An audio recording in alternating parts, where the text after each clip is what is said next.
Chicken stock, one of the base fundamentals you can have in your locker in the kitchen.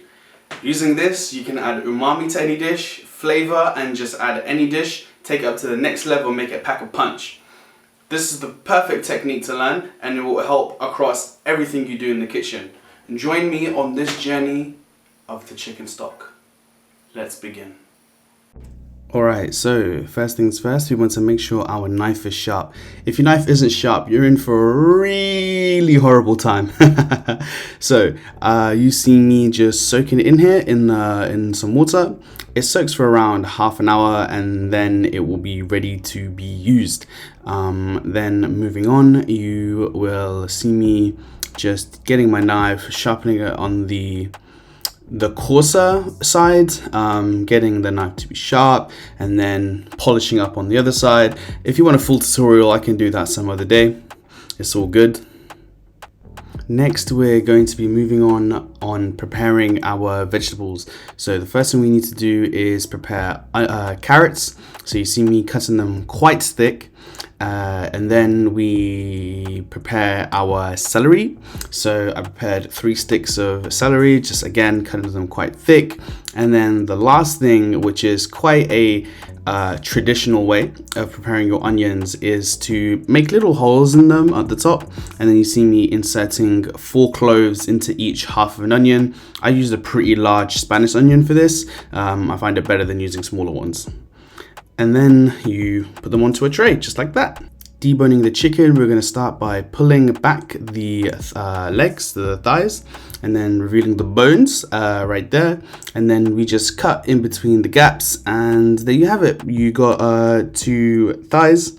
Moving on will be the wings. So in the same way as the thighs, you just kind of pull them back, reveal the bone, and then cut between the carcass and the bone, just like that.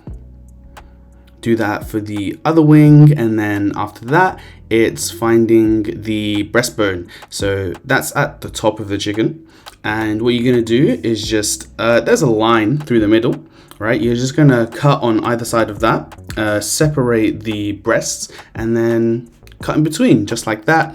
And then you cut off both breasts, and then you're ready to go. So then it's just taking the bones off of the thighs. So that is a whole process in and of itself, which I will guide you through. So there are 2 bones on the thigh. One bone is like on the drumstick, and the other bone is like on the other side. They're connected. So what you want to do is you want to reveal the bones by just cutting along it, not slicing into it, but just cutting on the side of the bone. Then with the second bone, the thigh bone, what we're going to do is we're going to cut on either side of it, and then get our knife underneath it, and then just cut it out, right? And then from there, we're just going to scrape with our knives, scrape the meat off of the bone. We want as little meat as possible on this bone. Then you do the same thing on the drumstick. I like to cut around the drumstick. It just makes the whole process a lot easier. And then scrape down the meat. You're going to keep scraping down the meat until you reveal both bones, and then quite simply you're just going to cut the bone off of the thigh. Don't worry if there's any like bone still left on the meat, you can just cut that off afterwards. It doesn't have to be an exact science. You get better at it with practice. I'm not really that good at it myself, to be honest. Then we're gonna cover all the bones in olive oil and give them a nice massage, get that olive oil in there, and then they're ready to be put in the oven. So both of these trays, as you can see in this video, they will both go in the oven along with the vegetables at around 220 degrees Celsius for around 50 minutes to an hour. The vegetables a little bit less than that, probably around like 30 minutes. They're on the bottom tray, so they don't really get cooked as hard. And as you can see, they're nice and brown and roasted. This is perfect to making a great brown stock. You need these roasted parts. And that's pretty much the hardest part. Next, it's just about putting the vegetables and all your chicken into a pot and then filling that up with cold water. It's important that you use cold water because we're going to raise this to a boil. That just helps extract every last bit of flavor from the pot. So you see me here raising up to the boil, and then once it reaches a boil, you're just going to put it on the back burner on low heat to simmer off.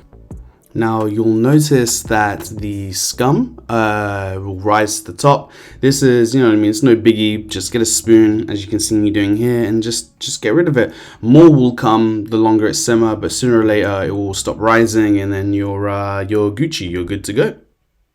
So now while it's simmering, feel free to add any aromatics to the pot.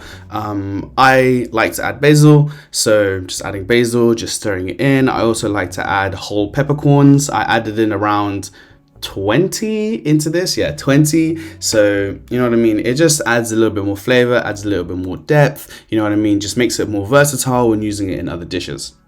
And then just let it simmer for around 2 to 4 hours, easy as that.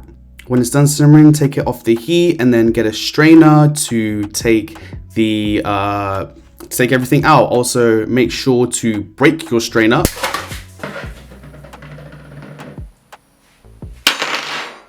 Unfortunate, but that's life. Anyway, getting an actual strainer that won't break, just fish everything out, and then we'll move on to just pouring everything into the containers, and there you have it.